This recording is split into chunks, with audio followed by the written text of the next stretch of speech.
David on Twitter says, forget the whole sorry mess with Article 50 and get on with sorting out the EU to make it more people-friendly. Neil Dance, also on Twitter, says the narrative needs to turn to the Leave campaign. They promised the unachievable, didn't consider the implementation, were over-optimistic and failed to consider key issues. We cannot have what they promised. And one more for now, there are so many of these. This is from John on Twitter. I want the Prime Minister to resign. I want a second referendum. I want to remain. I want a Labour government. Wherever you are in the country, let me know. You can message us on Twitter. Use the hashtag #VictoriaLive. By the way, we are in the top 10 of the most tweeted about BBC shows of 2018, which I think is a good thing. We'll read more of your tweets in the next hour of the programme. First, let's bring you a summary of the day's news so far. Here's Joanna.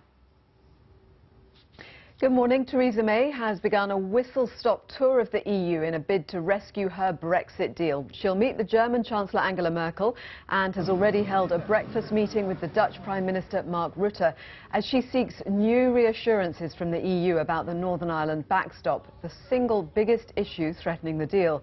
In the last hour, the President of the European Commission, Jean-Claude Juncker, has said there is no room whatsoever for renegotiation. The deal we have achieved is the best deal possible. It's the only deal possible. And so we cannot... There is no room whatsoever for renegotiation. But, of course, there is room, if used intelligently, is room enough to give further clarifications and further interpretations without opening the withdrawal agreement. This will not happen. Everyone has to know that the withdrawal agreement will not be reopened. Emmanuel Macron has delivered the most challenging address of his time in office. In a nationwide broadcast, the French president sought to bring an end to a month of violent demonstrations, sparked by his planned reforms in the middle of a tough economic climate. He said the minimum wage would rise by €100 a month, and he'd scrap part of a tax increase on pensioners. Some of the so-called yellow vest protesters still denounced his latest proposals. He did accept much of the blame for recent tensions, saying he'd failed to make himself understood. The father of the murdered backpacker Grace Millane has visited the place where her body was found on the outskirts of Auckland. David Millane took part in a traditional Maori blessing ceremony alongside Grace's uncle and members of the New Zealand police force. A 26-year-old man has been charged with her murder.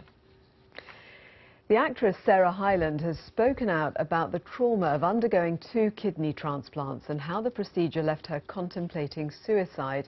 The 28-year-old, who stars in the popular sitcom Modern Family, opened up about her kidney dysplasia in an interview with Self magazine. She said her body rejected a kidney donated by her father when she was 21, but luckily her brother was a match.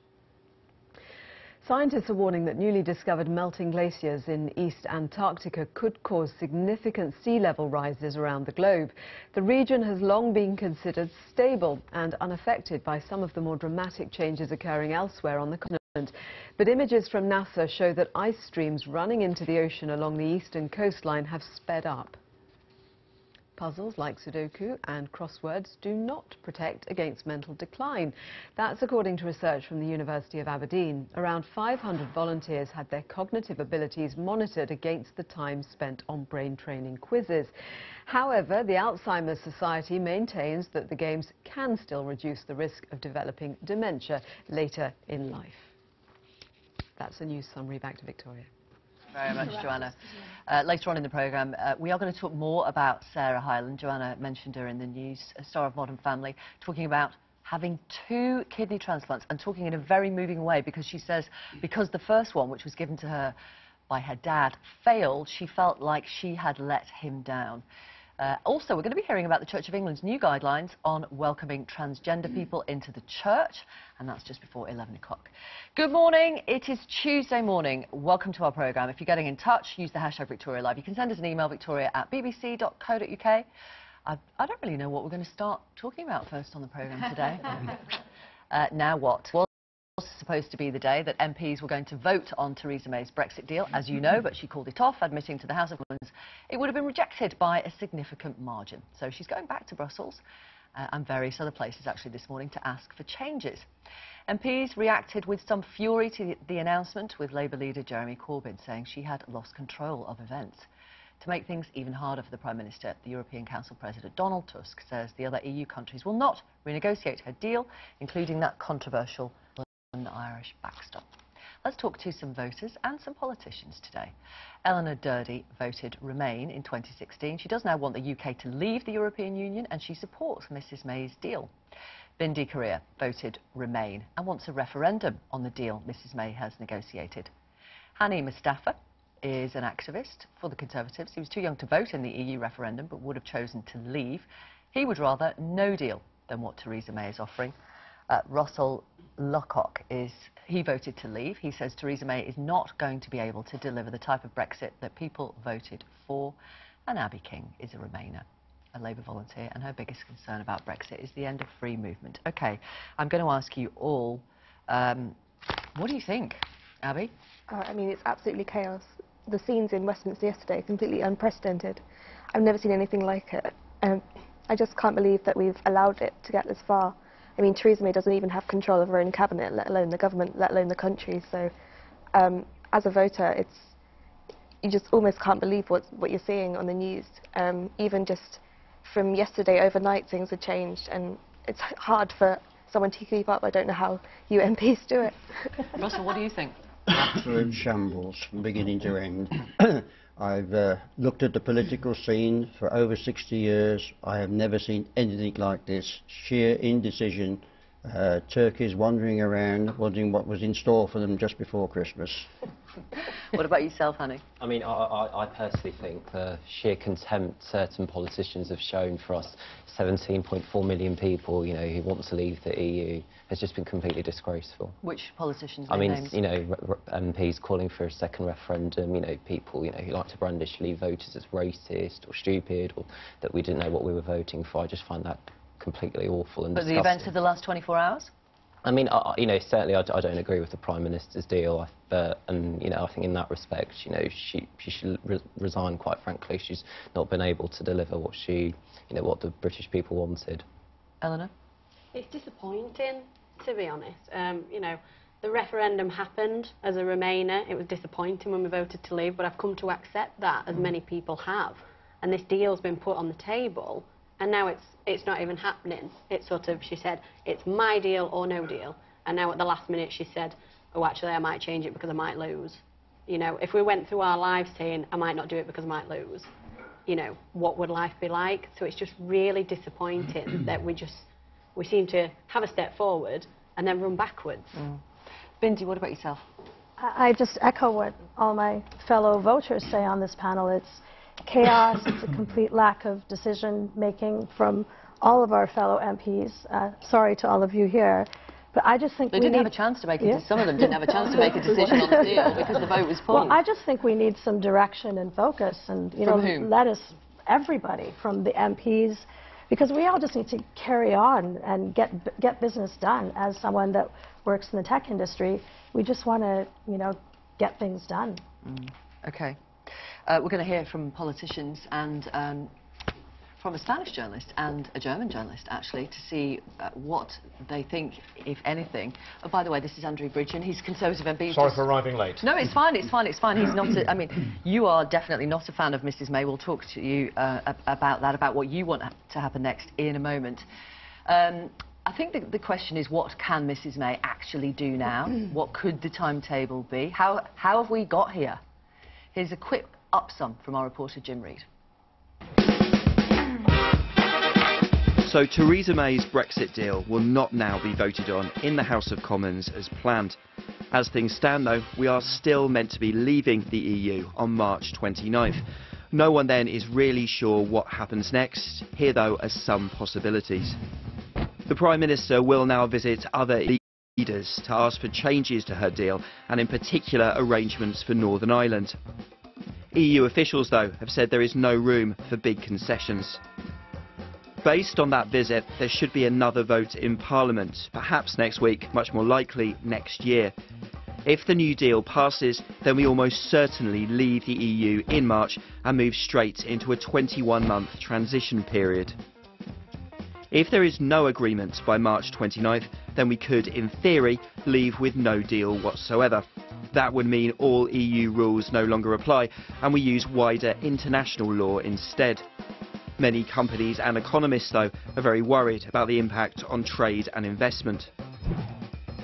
Some think another form of deal could emerge. One called the Norway option would see us leaving the EU, but staying in another group with Norway, Iceland and Liechtenstein. It would give us access to the single market, but it may also mean we have to accept other EU rules, like the free movement of people into the country. If none of these options can win the backing of enough MPs, then some think the Prime Minister may have to resign, though that is far from certain. That would mean Tory party members get to pick a new party leader and a new leader of the country. With no agreement, Labour says its preferred option would be a general election. Again, though, it's not easy to see how that could happen, as we now have fixed-term parliaments in this country. Then there is that last possibility, another referendum, perhaps with a range of options to choose from. It's something the SNP and the Liberal Democrats support, as do some prominent MPs from the two main parties. But any second vote would need new legislation and take time, and all that would likely take us past the March 29th deadline. So there you go. Right, also with us this morning, Paul Scully. He's a Conservative MP. He voted for Brexit. He backs Mrs May's deal, and he's Vice Chair of the Conservative Party for the London region. Jenny Chapman is here. She's the Labour MP for Darlington. She's a Remainer. She was a Remainer in a Leave voting area. She's the shadow Brexit Minister.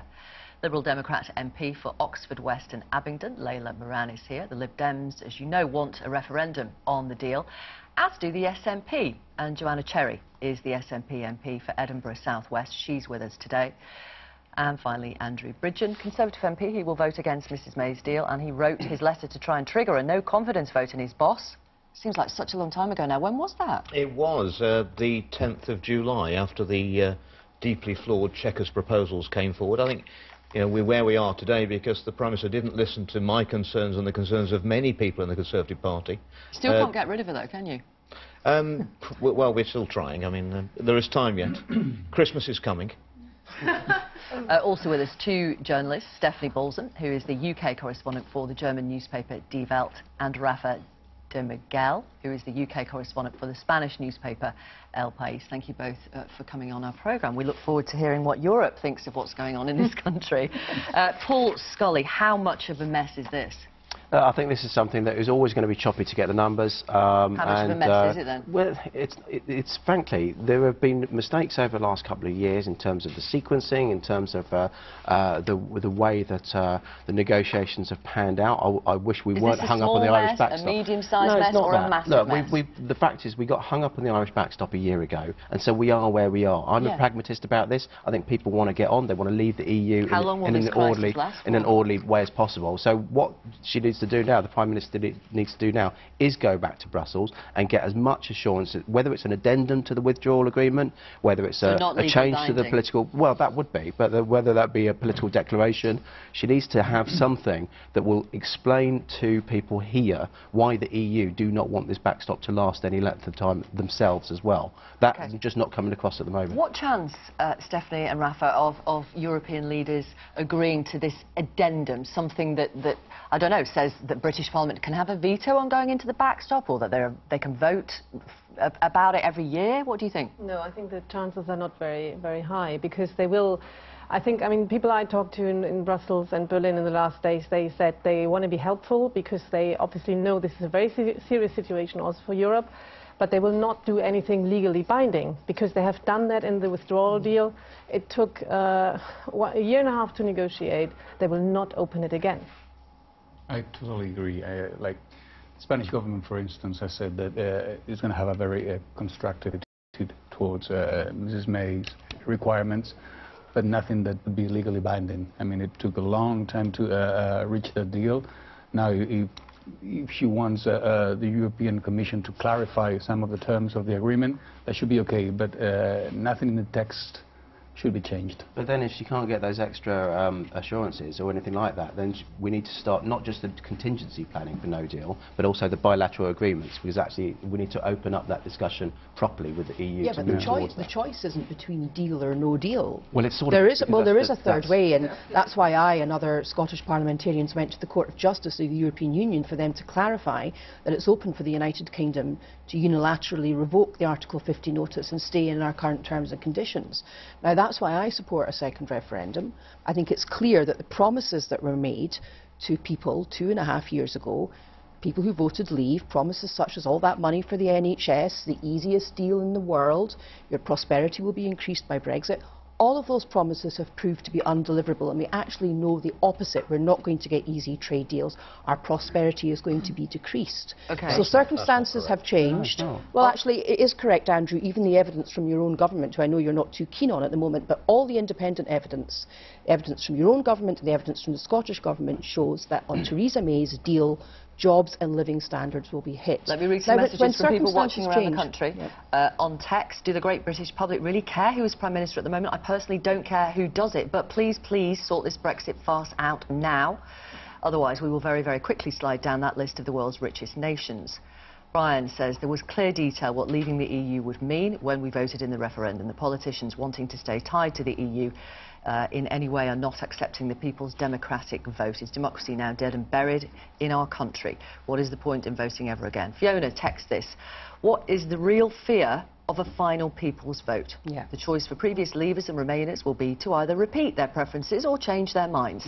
The outcome, whatever it is, will be accepted by everyone simply because it will have been reached in the full light of reality and not because of an ideology. Well said. I want to ask you, Jenny Chapman, as Labour's Brexit Minister, why, when Jeremy Corbyn says the government's lost control and is called them a shambles, I think, yesterday, why you are not now calling for a motion of no confidence in this British government? It's in the post, Victoria. It will come. What are you waiting for? Well, we'll pick the time when we think the time is absolutely perfectly right to do this. So now is not the perfect time? I think, I mean, let's judge it day by day, because, you know, Andrew, I don't know whether he would vote with us on this, and there is very little point doing this at a point when we would be absolutely certain to lose it. So timing, as with so much. So you're delaying it, just like the Prime Minister in a way, because you know you're going to lose if you did it now. Well, the ball is in the court of the Prime Minister today. She is saying that she can go away and get some sort of amendment to this deal. We very much doubt that.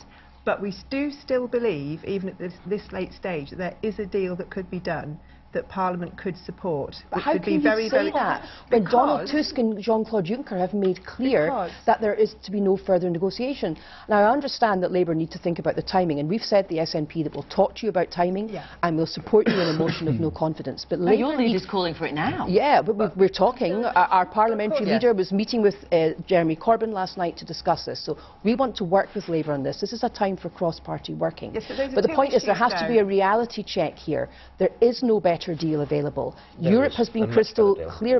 Well, Andrew, with respect, your friends such as Boris Johnson and David Davies have both been in positions of power for the last 2 years and have failed to deliver that better deal. We're going to go Jenny Chapman and then Layla Moran. I do need to just respond. I mean, there's two issues here. One is the timing of the confidence vote, which some people think strategically it's better to do today.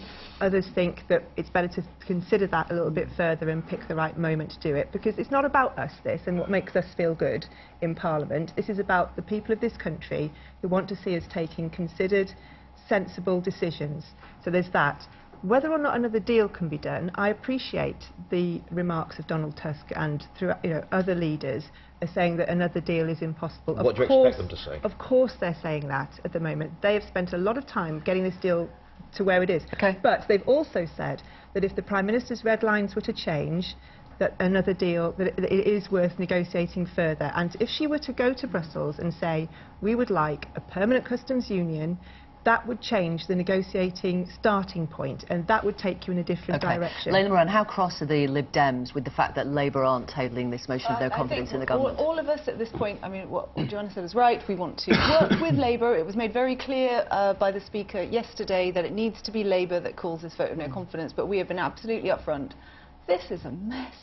You know, do we have confidence in our government? Yes or no? The answer is no, resoundingly. And actually, the faster that we get to the point where that's made clear by both Parliament, frankly, I think on behalf of the country right now, the further we can get with this. Two, you know, will she be able to negotiate something else? I'm hearing different words. You know, from the government, we're hearing that it's going to be a renegotiation, but from the EU, it's reassurances. That's really rather very different. It suggests that the withdrawal agreement itself won't be touched. I predict that we will get some flesh maybe put out on the political declaration. I predict maybe even a clarificatory note about some of the articles in the withdrawal agreement. I don't think it'll be substantive enough. Okay. And so at that deadlock point, it's that deal or what? At which point I think it needs to go back to the people. Right, OK. Let me ask our voters, Russell and Abby and Bindi and Eleanor and Hanny, when you hear opposition politicians talking in these terms, potential motions of no confidence in the government, but looking at the timing, because they obviously want to win that rather than lose it, what do you think? What are you thinking when you're hearing that? I think Jenny's absolutely right. I think we have to be careful about the timing. I'm a Labour member, so I completely support our party's position on that. But I also absolutely agree with the SNP and Lib Dem here. It is time for cross-party cooperation against this shambolic government, but we do need to be careful about the timing. Russell? We need to take some action. The government, we as a nation, should now advise Europe that we are going to join WTO rules, up to WTO rules, and start on March the 30th. Right. So that would be no deal, effectively, with their tariffs. No deal. But that... I mean, you run a business. What would that do for your business? Well, at the present moment, we have a situation where the stock market is plunging, the pound is plunging, the 250 is plunging. So this, there will be problems, but we will overcome them. Remind us what business you run? We make, amongst other things, bus and coach driver seats. Right, okay. Do you think this is as bad as it can get? Because what we're hearing from forecast after forecast, and there's a few on the fringe that say otherwise, but frankly the bulk of the research out there suggests that this is just the beginning in the contraction of the economy. And whilst this deal would be bad, no deal would be, you know, £100 billion in the economy less per year. That would be atrocious for public service, for the NHS. Our total trade with the European Union, import and exports, comes to about 9.7% of our economy. It's £274 billion. And we've seen forecasts saying that we're going to lose 10% of our economy. That's more than the total trade we do, import and export, with the European Union. So somebody's going to say we're going to lose all that trade on no deal, and it's not going to be replaced by anywhere else. That is ridiculous, absolutely ridiculous. I mean, I think on the point on the second referendum, I think, you know, what does that say about our democracy? I think when I campaigned for Leave, I mean, that was the first time I got involved in politics, because it was something I was passionate about, and it was something I can get behind, and, you know, it was a really, you know, big buzz about it. You know, people wanted, you know, to campaign for Brexit because, you know, most importantly, we believe in our country, and, you know, we passionately believe that, you know, our best days lie ahead and we can thrive when we the British people are in charge of our own destiny. And, you know, it's just so disheartening, it's, you know, to hear politicians, you know, who constantly, time and time again, talk our country down. People who say, you know what, you didn't know what you were voting for, you're fig, you're racist. Absolutely right. I want to hear what absolute nonsense. Eleanor, I mean, hang on. Eleanor, as a farmer from the northwest of England, when you hear politicians talking about, you know, motions of no confidence votes in the government potentially at some point, what are you thinking? I think it's really unfortunate because, as you say, throwing around all these big numbers, you know, we're losing 10% of our economy. To you, that's just 10%. To us, as a farm, that makes all the difference. Indeed. You know, we've got sheds full of corn that we're having to sit on because the price has plummeted.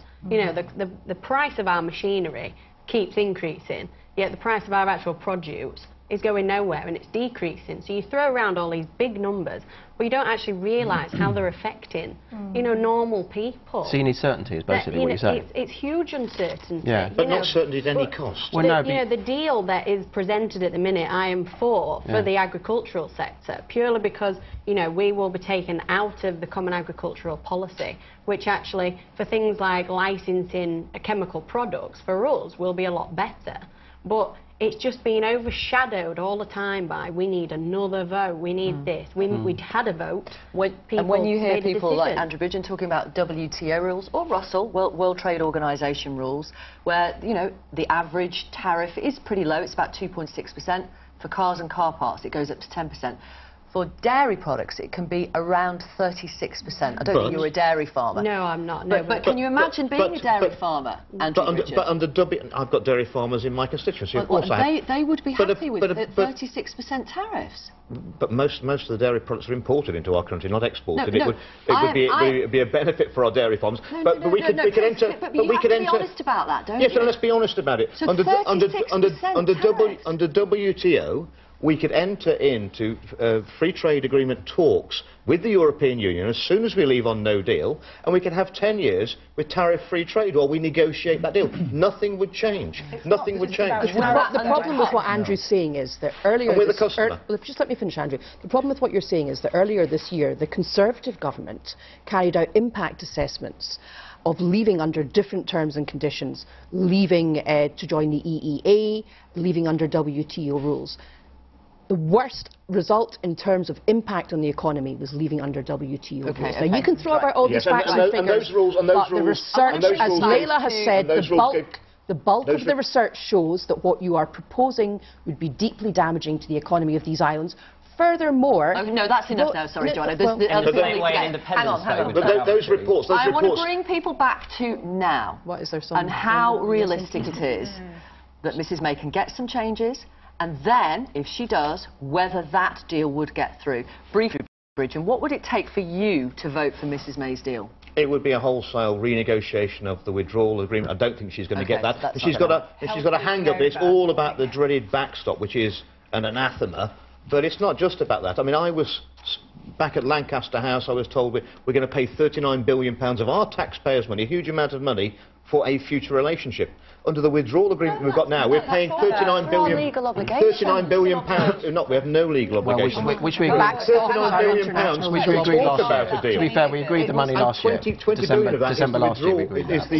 But this is just nonsense. Right. The backstop's an international obligation. Paying the money is an international obligation. The United Kingdom can't walk away from its international obligations without becoming an international pariah. Well, Andrew's rerunning them, so they're required to be answered. I'm trying to head that off.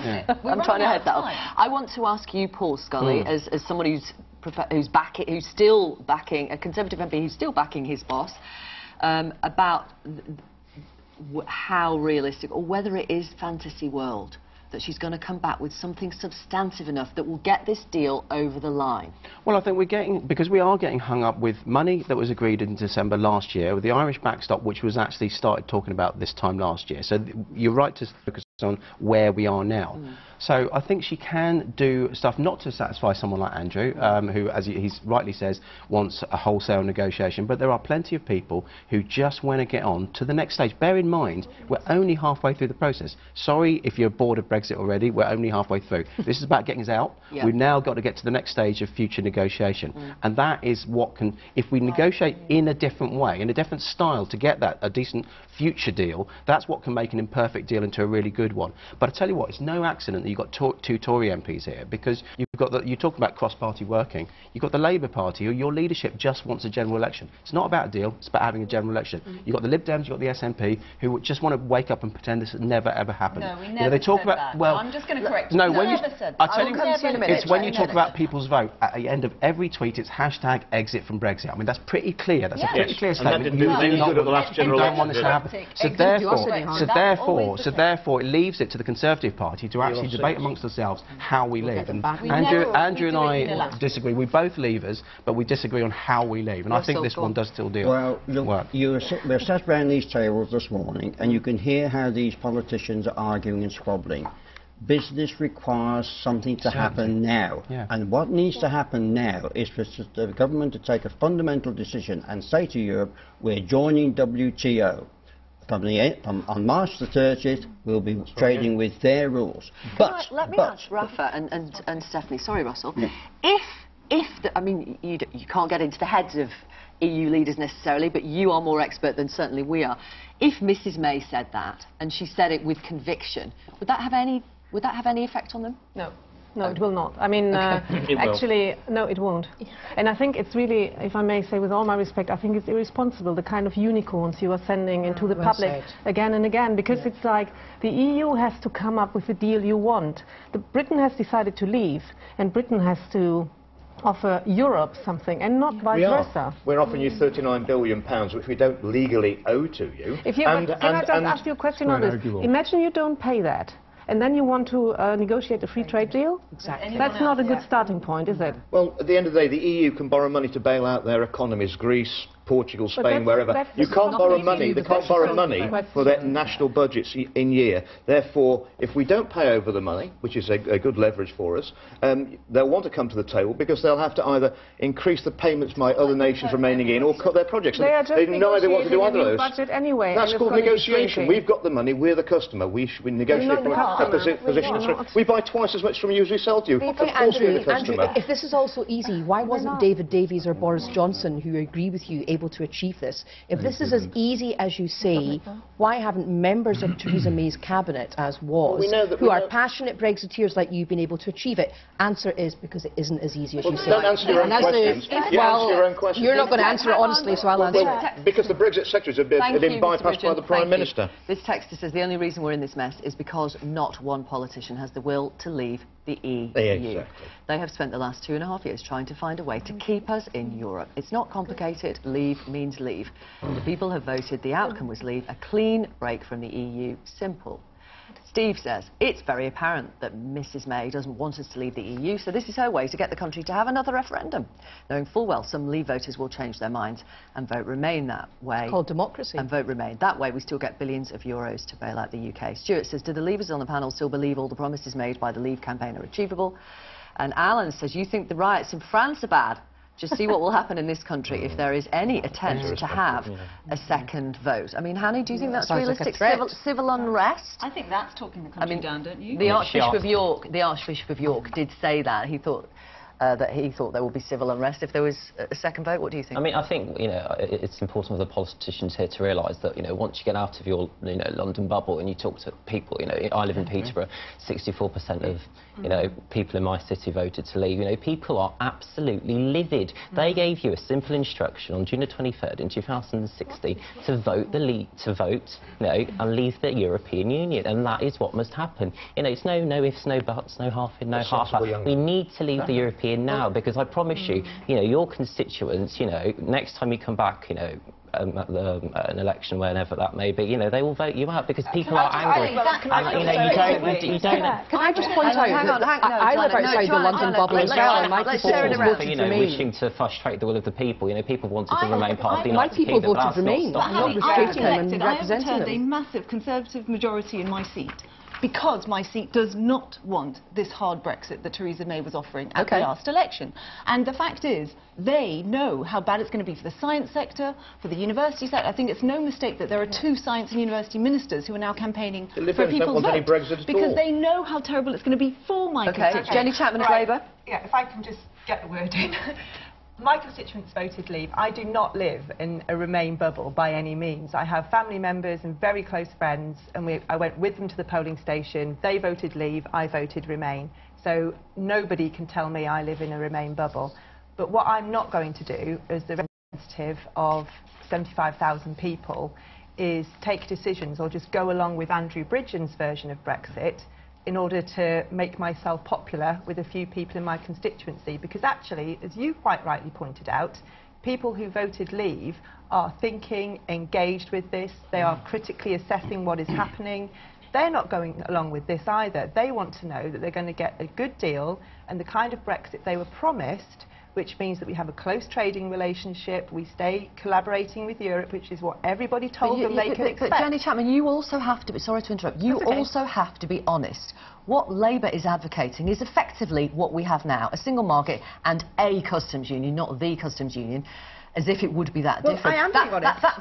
So how is that Brexit? Because what we want is to be in a permanent customs union. No, I know that. That's not what we voted for. So which bit of the vassal state? So we take the rule. Let me reply. And for some people, it is true. They would consider that to be too close to the European Union. My response to that is to say, but that is the kind of Brexit that actually supports the manufacturing industry in the North East and that preserves jobs. I accept that it's not everybody's I mean, definition of Brexit, but there is nothing you're that right is to point everybody's out, definition absolutely, of Brexit. but you're right to point out that it would preserve manufacturing jobs, you say. Yes. But you also, at the same time, have to point out it would not end free movement, and we'd have to continue. We'd have to continue paying annually into the EU budget every year. That's not true. The customs union is completely separate to obligations on freedom of movement. So but you want the benefits of the single market. Yes, we do. Which means being in the single market. So what we need to do is negotiate with the European Union an arrangement that allows us participation to remove one of their main pillars in the single market. So that's the kind of deal that we think is possible. Well, they're going to break. They're going to literally break so that every other country within the EU is going to want the same. Prime Minister, so we don't know where he's let Johnny Chapman finish, then I'll come to Paul. We would not be proposing this if we didn't think that this was a deal that was possible. I accept that we are getting very, very late in the day and that things that were possible this summer may not be possible as we go forward because the Prime Minister is deliberately, I would say, running down the clock on this. And she's trying to use time as a means to threaten people into agreeing something. No, I don't think it is. I think she's actually just trying to get some consensus. But I mean, like, there is no way that the EU are going to try and are going to permanently break one of their main pillars of the Treaty of Rome for one country, for fear that the other 27 are going to want exactly the same deal. Ironically, though, this deal actually with the backstop in the time that we're in the implementation period actually does give us access to the single market, the customs union, without having freedom of movement, without having to pay into it, and that's what all the fuss is about. But what Hanny was actually, I think, was when we voted. And that's the other thing. Your deal would also still have when we voted. When we voted to leave, we will have freedom. When we voted to leave, I think the main reasons people voted to leave were to leave the political institution. Again, you don't know. It's not one big homogeneous matter. But I'm just saying the deal supplies all of those things. Is this delay simply delaying the inevitable? No, I think we'll see where we get to. You genuinely think she can get it over the line? Well, it depends what she comes back with. It depends how accommodating Brussels can be, because they know that the alternative, that they risk a no. I mean, the irony with all of this, the EU and those who want to us to remain risk leaving with a no deal, which doesn't. No, it does, because that's the default position of Article 50. That's the default position of Article 50. You've got Anna Soubry on one end, and then you've got, Jacob Rees-Mogg literally on the other. And I can't see how Theresa May, even with a begging bowl, with a best charm on, is going to come back and join the two parts of the Tory party together, let alone everyone else. As a UK correspondent for a big Spanish newspaper, I can see you sitting there with your head on your hand, listening and watching all this, and I want to know how you're viewing this.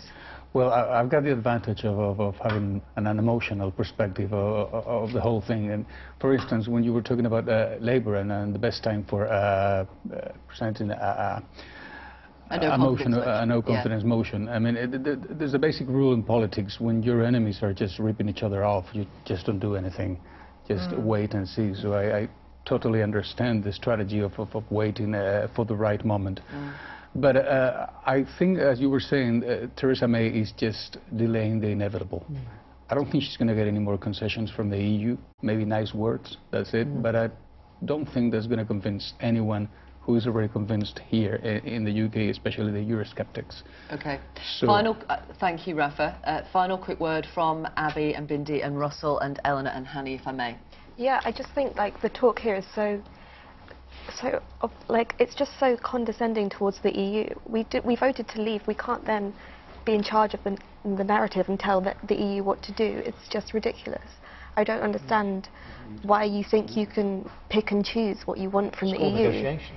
No, but we choose to leave. You can't say, oh, we're getting kicked out of Galileo and all this stuff when we actually chose to leave. Well, we did put £1 billion into it and did most of the technical work on it. Then you voted to leave it, so you can't have what you want. I think the debate amongst the MPs today is a microcosm of what's happening in our country. And on the ground, every single one of us disagree with each other. Our divide is getting bigger. And I just think we need some direction. And I think, I know we're not supposed to talk about the first vote, but actually I don't think we knew what we're voting for the first time. There's meat on the bone this time. And I really firmly believe we need a second people's vote. Well said. Europe has negotiated as a well-drilled team. they will not give anything to Mrs May at all, other than a few sweet words. It is time for this country to take action. Okay. British business needs action, and that means joining WTO. Yeah.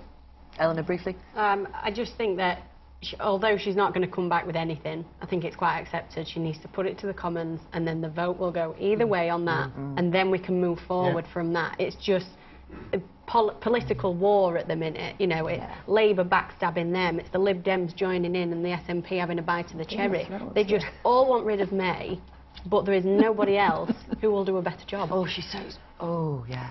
There'll be a few people who agree with you, and a few... Have you got the application? No one wants to fill the bike. Paddy, very briefly. Nobody wants to fill Theresa May's shoes. In the referendum, it was made absolutely clear to us by both the Leave campaign and the Remain campaign that leaving the European Union means leaving the customs union and leaving the single market. In the 2017 general election, both main parties stood on the manifestos, which, you know, included leaving the single market and leaving the customs union. And if that wasn't enough, the Prime Minister made that clear in her Mansion House speech. So why are we still